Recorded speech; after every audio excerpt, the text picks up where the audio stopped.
Hello, it's Den, and we're back for episode 5 of explaining my lyrics. Today we're doing Band-Aid because that's the new song that we have out right now, and we're going to go through the verse 2 of the song. The lyrics are, I try to forget the way you smelled, then I threw up on myself. Oh man, this really jogs my memory. You always left me feeling empty. This is my favorite verse of the song, and we're going to go into it. So first we have, I try to forget the way you smelled, right? So, like, you get into a relationship and you guys break up or you guys split and you have only memories left, right? And one of those memories, like, let's say your mom makes some like fucking apple pie like every Saturday or whatever. Sometimes you like go around, you can smell the apple pie and stuff like that. So like remembering how someone smelled, like maybe you find like an old t-shirt of theirs or whatever and you sniff, like, you not like you sniff it in a weird way, but like you just like peep the smell and you're like, oh shit, and it kind of gives you those like bad memories of like thinking back and stuff like that.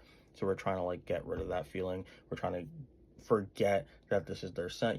They've been around your room, like their scent is lingering on like some of your clothes and some of your things, and you're in that early breakup stage where like the reminders of them are everywhere and you're trying to like not notice them and not like have it impact you. And that's like where we're at in that part of the song. And then the following line, then I threw up on myself, is I try to forget the way you smelled, then I threw up on myself. Because when you are like thinking about something very, very hard, you ever like think about something really, really hard and you get like nauseous and like it makes you like sick to your stomach. That's kind of like what we're talking about. This is a true story, I actually threw up. I didn't throw up on myself, but I threw up in the toilet like a normal civilized kind of guy.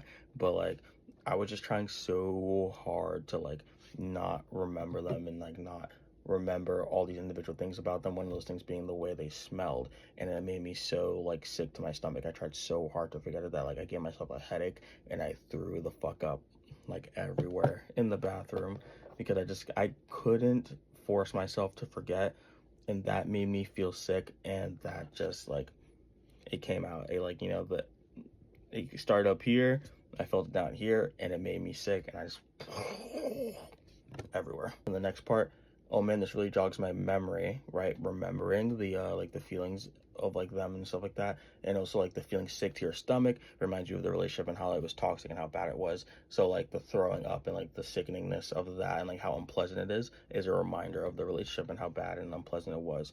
And then you always left me feeling empty. The following line kind of ties back to the then I threw up on myself. You let out all the food in you, so now you feel empty. And it's like a metaphor for the relationship and how like you are always giving out so much. You're giving all the parts of yourself until you have nothing left to give, and that's still never enough. You're always running on empty. You're giving them everything that you have, but it never ends up being enough. No matter how much you throw up, no matter how much of your food you give up, no matter how much of yourself you give up, it's never enough. They take it for granted. They don't give a fuck.